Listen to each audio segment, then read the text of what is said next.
Deleted session, October 25, 1978. Now, the pendulum. The pendulum can be used effectively under certain conditions. It allows some communication between the conscious and the unconscious portions of the self. It allows a certain kind of black or white, yes or no communication, with a little leeway toward a maybe now and then. It does not allow, of course, for a full range of communication. It responds to the question as they are asked, but it responds even more to the unspoken questions or feelings beneath.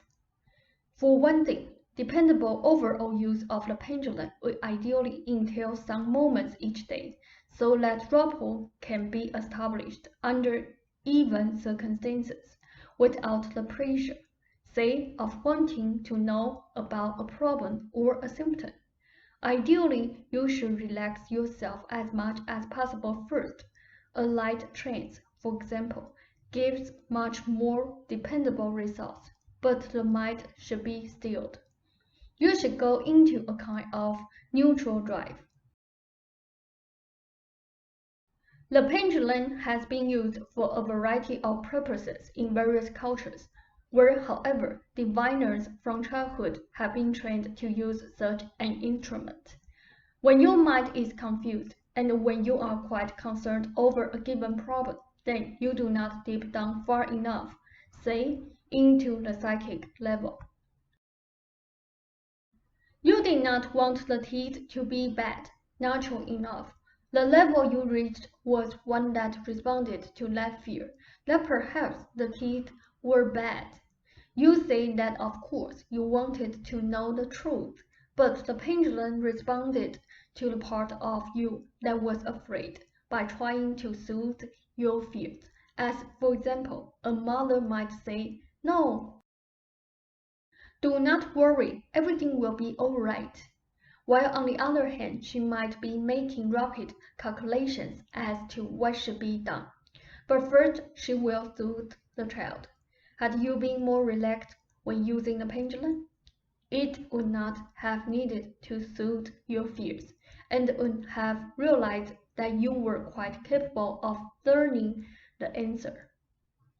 The fact is that a yes answer at that point would not have partly helped you, a fact known to the unconscious, of course.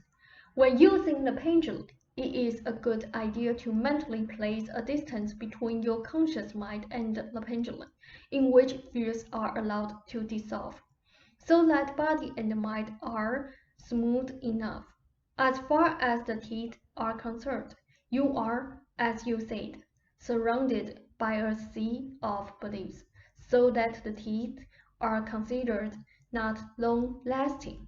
If you can think of your body as existing primarily in framework 2, that might help you separate yourselves from negative beliefs connected with framework 1.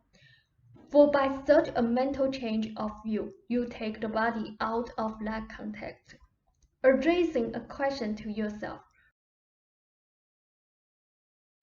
Writing it down after relaxing as earlier specified can often bring excellent results. You write down then whatever comes to mind without questioning it. It may be a straightforward answer, or a point or a phrase that at first seems to make no sense. Here, however, you are allowing the subconscious a greater range of expression, or you can ask for such writing to give further background on a yes or no pendulum answer. It does take some time to understand why the pendulum answers as it does, but it will be responding not only to your question, but to the greater framework and the emotional circumstances connected with it. It is very difficult, when you are honestly concerned, to then be unconcerned as you work with the pendulum, and yet, for the best results, you must attain the state of mind in which you let the answers flow, unconcerned as to whether the answer is yes or no. Otherwise, your very concern affects the results. Of course, and the pendulum will treat your fear first. In the case of the teeth in particular, the pendulum's answer was not devious. Had there been considerable danger, for example, that danger would have overridden other circumstances in your case. Sometimes, however, fear is so great that the unconscious begins soothing processes, for the healing process depends upon them. Do you understand the difference? Ra said, yes. Now give us a moment. The letter I wrote to Cossack does indeed apply, and in its way, so does the article about the psychologist that Ruber was telling you about. Your assumptions about reality become reality. As long as you are dealing with framework 1 only, there will seem to be no platform of an objective or subjective nature that will allow you to view reality in any other way than the way it appears to be. You do indeed have to change all of your assumptions, and while living in a world that seems to work by different rules than yours, nor can you as yet make all of your own rules work, so to speak. Only here or there do you see a window of insight, a clearing of the fog. The psychologist believed most heartily in his theory of mental disintegration with age, and he set out to prove that he was right, bringing about self-predictable difficulties. Yet the theory more or less fit into framework 1 beautifully. Psychology did not challenge him. No difficulties were thrown in his way. The ideas that I am advocating find challenge outside, and you try to implement them again amid a tumultuous ocean of counter-beliefs. Yet the way of your own growth and development demands an earth for such expansion, and your experiences serve to point others in the proper direction. Give us a moment. It will help also if once a day you mentally place your existence in framework 2. Simply state that you do so. But the reminder will serve as excellent suggestion and put a mental distance between you and the world's beliefs.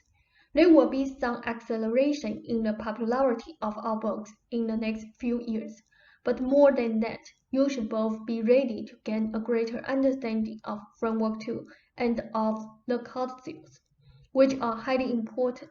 It takes some considerable psychological footwork.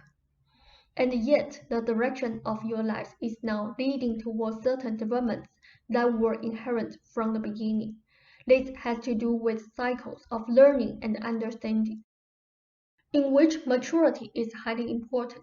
Ruber's follow-up of the experiences in politics will continue, but the time between.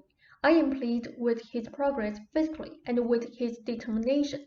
You are both finished one cycle and beginning another, which will be most satisfying and creative. In like circumstances with the pendulum, you might ask it, are you saying this to calm my fears? Give me a moment. You will have breakthroughs in all areas of your private and joint concerns. I would like you to try to feel the energy of framework 2 in your daily lives, by reminding yourselves of its existence rather frequently, and again by looking for hints and clues of its existence. For when you do, they appear.